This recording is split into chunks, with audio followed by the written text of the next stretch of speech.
শেষ। কারবালার ময়দানে রওনা করার পরবর্তী সময়ে আমার দয়াল নবীদের কলিজার টুকরা নাতি ইমাম হুসাইন রাদিয়াল্লাহু তাআলা আনহু ডাক দিয়ে বলে, জগতের মানুষ, কারবালার ময়দান থেকে ওই ফুরাত নদীর পারে যুদ্ধ করার জন্য আমি রওনা করব। এমন টাইম আমার বড় ভাই ইমাম হাসান রাদিয়াল্লাহু তাআলা আনহুর একটা সন্তান, যার নাম হযরত ইমাম কাসেম রাদিয়াল্লাহু তাআলা আনহু আমার সামনে দাঁড়াইছে। চাচা যান, আপনি কারবালাতে যাবেন যুদ্ধ করার জন্য। ওই ইয়াজিদ বাগিনা আপনার গলা মুবারকের মধ্যে যদি ছুরি চালায়া দেয়, আপনি যদি শাহাদাতের পেয়ালা পান করেন, আর আমার ইন্তেকালের পর যদি আপনার নানা মুহাম্মদুর রাসূলুল্লাহ। আমি কাসেম রে ডাক দিয়া কই, কাসেম তুমি দুনিয়াতে জীবিত থাকা অবস্থায় তারা কেমনে আমার নাতি ইমাম হুসাইনের গলা মুবারকে ছুরি চালাইলো? আমি কি জবাব দিব? আমার অনুমতি দেন গো চাচা, আমি আগে কারবালার ময়দানে যাই, আমি আমার রক্ত মোবারক জড়াইয়া দিব, তারপর আপনি আপনার রক্ত মোবারক দিতে পারবেন। ইমাম হুসাইন ডাক দিয়া কয়, হে বাতিজাম ইমাম কাসেম, যাইবা সত্য কথা, তবে তোমার আব্বা জানের একটা ওসিয়ত, কারবালার ময়দান থেকে তুমি যখন কারবালায় যুদ্ধ করতে যাইবা, যেন আমার কলিজার টুকরা কন্যা হযরত সুকিনার সাথে তোমার বিবাহ বন্ধন করা হয়। বয়স একবারে অল্প, কিন্তু ভাইয়ের ওসিয়তটা পূরণ করার জন্য বিবাহ বন্ধনে আবদ্ধ করে দেয়। ওই কারবালার বিবাহের অনুষ্ঠানের কোনো খানা নাই, কোনো খাবার দাবার হয় নাই, কিন্তু মুসলমান ওয়ালিমাও হয় নাই রে। আমার একজন ওস্তাদরা আমি প্রশ্ন করলাম, হুজুর এই বিয়া দুনিয়ার সব বিয়ার ওয়ালিমা মানুষ খায়, কিন্তু ইমাম কাসেমের বিয়ার ওয়ালিমা কি খাবে না? আমার হুজুর মুহাব্বত নিয়ে কয়, যদি ইমাম কাসেম রে কেউ মুহাব্বত করে, আহলে বায়াত রে কেউ ভালোবাসে, ইন্তেকালের পরে আমার আল্লাহ তাআলা জান্নাতে ইমাম কাসেম আর সুকিনার বিয়ার দাওয়াত তারারে খাওয়াইব।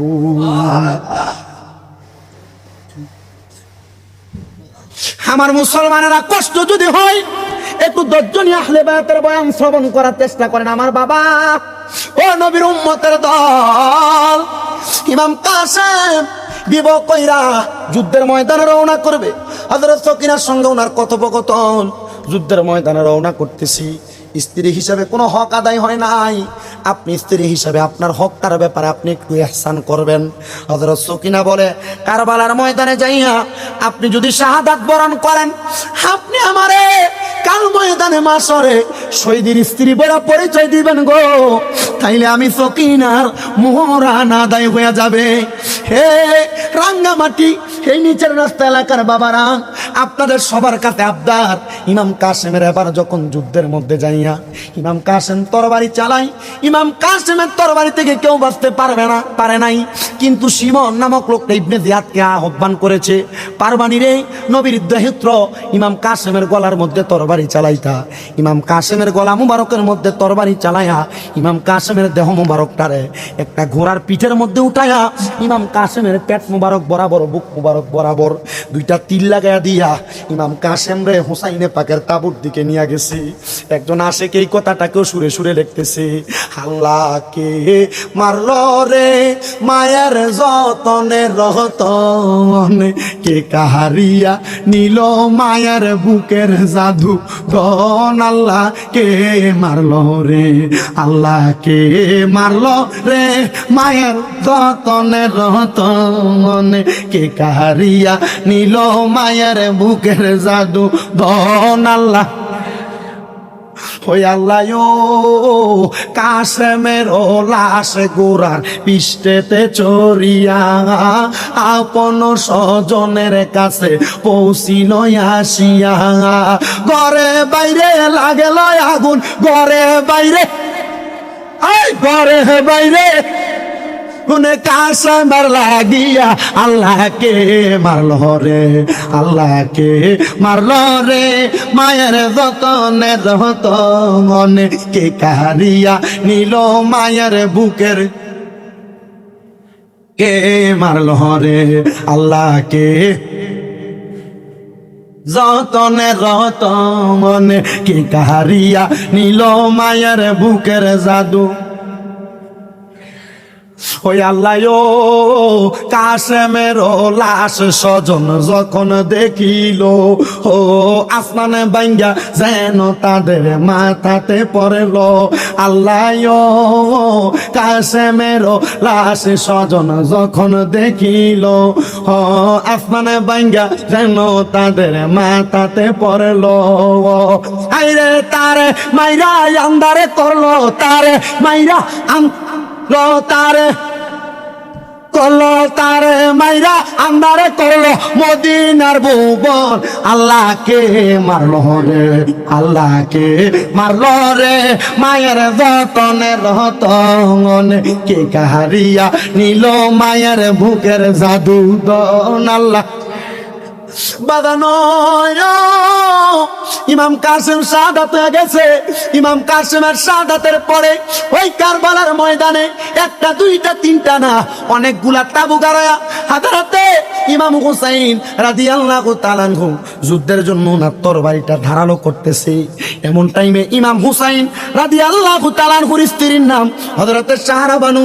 সাহারা বানু কুলের মধ্যেই ওনার ছোট্ট বাচ্চা হযরত ইমাম আলী আসগরকে নিয়ে আসলেন। নিয়ে আইসা ডাক দিয়া কই ইমাম হুসাইন নিয়ে যান গো, আমার হযরতে আলী আসগরের মুখের মধ্যে পানি নাই গো, জিহ্বাটা শুকিয়ে গেছে, স্তনের মধ্যে দুধ নাই। ইমাম আলী আসগর কেমনে দুধ পান করবে? দেখেন না পুরাত নদীর পারে যাইয়া আমার আলী আসগর রেনি তারা একটু পানি দেয়। ইমাম হুসাইন ডাক দিয়া কয়, হে সাহারা বানু, তারা আমার সঙ্গে দুশ্মনী করবে, আমার আলী আসগরে তারা পানি দিবে না, তারা তার সঙ্গে দুনিয়ার জমিনের মধ্যে তারা বেয়াদবি করবে। শুধু বেয়াদবি করে নাই রে মুসলমান, ইমাম হুসাইন রাদিয়াল্লাহু তাআলা আনহু বলে ইমাম আলী আসগরের যখন জিহ্বাটা শুকিয়ে গেছে, আমি ইমাম হুসাইনের জিহ্বাটা আলী আসগরের মুখের মধ্যে আমি প্রবেশ করাইয়া দিছি। আলী আসগর কত টানলো, একটু থুতু আমার জিহ্বা থেকে পানি বের হয় নাই, আলী আসগর পান করবে। আমি আলী আসগরকে কুলের মধ্যে করে লইয়া পুরাত নদীর পাড়ে যখন যা দাঁড়াইলাম, ডাক দিয়া বললাম, হে বিদ্যাহিনীর দলেরা, ইবনে জিয়াদ রে, হে শিমরের দলেরা, একটু পানি নবীর বংশ নবীর দহিত্র আলী আসগরের জন্য তোমরা হাদিয়া প্রদান করো। আমি কাল ময়দানে মাসরে তোমাদের পক্ষে কথা বলবো, যদি তোমরা নবীর কলিজার টুকরা দহিত্রে একটু পানি পান করাও। আরে তারা পানি দিবে বইলা কাছে টাইনা নিছে, কাছে টাইনা নিছে, কিন্তু হযরত ইমাম আলী আসগরে তারা পানি পান করতে দেয় নাই। ইমাম আলী আসগরে তারা যখন ইমাম হুসাইন সামনে নিয়ে গেছে, ইমাম আলী আসগরের বুক বরাবর তারা একটা তীর মেরা দিছে। আহারে আলী আসগরের বুক বরাবর শুধু তারা তীর মারে নাই, তারা ইমাম হুসাইনে পাকের পেছনে ধাওয়া করেছে। ইমাম হুসাইন রাদিয়াল্লাহু তাআলা আনহু হযরত আলী আসগরকে নিয়া তাবুর সামনে যা ডাক দেয়, ও সাহারা বানু, আসুনা রে। সাহারা বানু তাবু থেকে বাইরে হয়ে ডাক দিয়া কই, ও ইমাম হুসাইন, আপনি বুঝি আমার হযরতে আলী আসগরে পানি পান করে আনছেন? ইমাম হুসাইন কান্দে আর ডাক দিয়া কয়, হে সাহারা বানু, আমি আলী আসগরে দুনিয়ার পানি পান করাইতে পারি নাই, আমি আলী আসগরে জান্নাতের সুদা পান করে আনছি।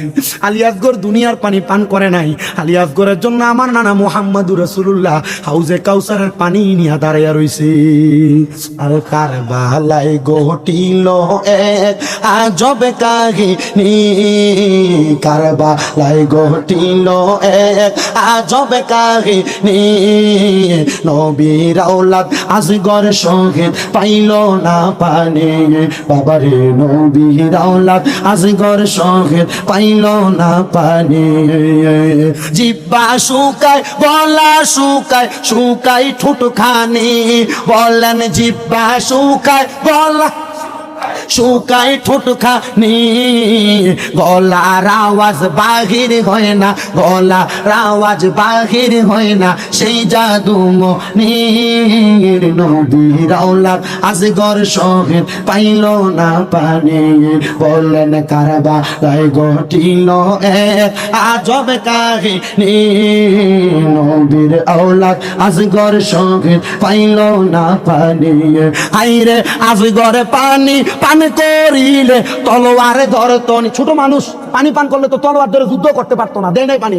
আরে আসগরে পানি পান করিলে তলোয়ারে ধরতো নি, বলেন আসগরে পানি তলোয়ার ধরত নি, উত্তর হবে তাহার তো সে বয়সী হয়নি।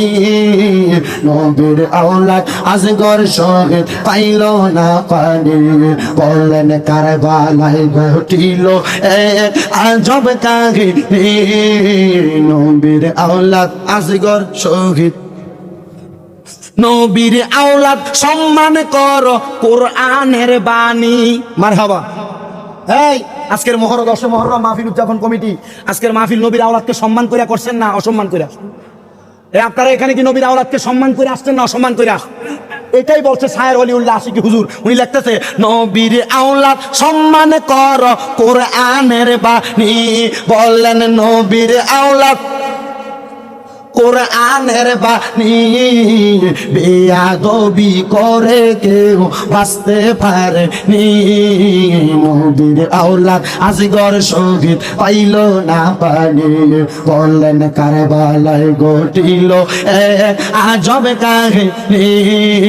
নবীর আওলাদ আজগর শহীদ পাইল, কারা করলো কারবালাতে এমন শয়তানি। তার মানে এটা ভালো জিনিস না, এটা কি জিনিস না?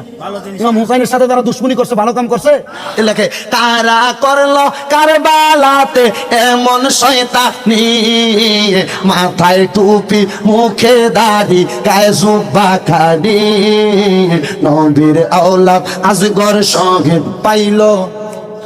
মাথায় টুপি মুখে দাড়ি গায়ে জুব্বা খানি, তার মানে বোঝা যায় মাথায় টুপি কি মুসলমান দেয় না মুনাফিক দেয়? সরি, মুসলমান দেয় না বিধর্মী দেয়?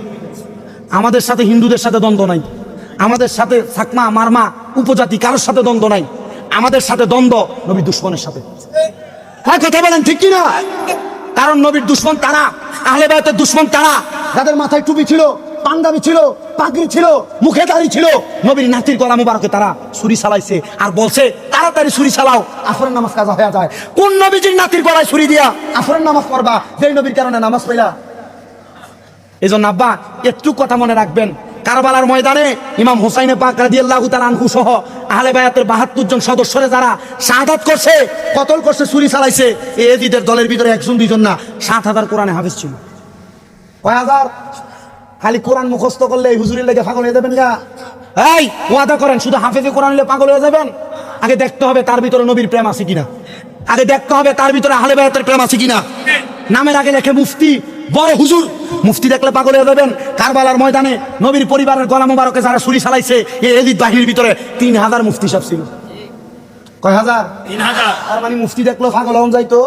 হ্যাঁ, কথা বলেন না, পাগল হওয়া যাবে?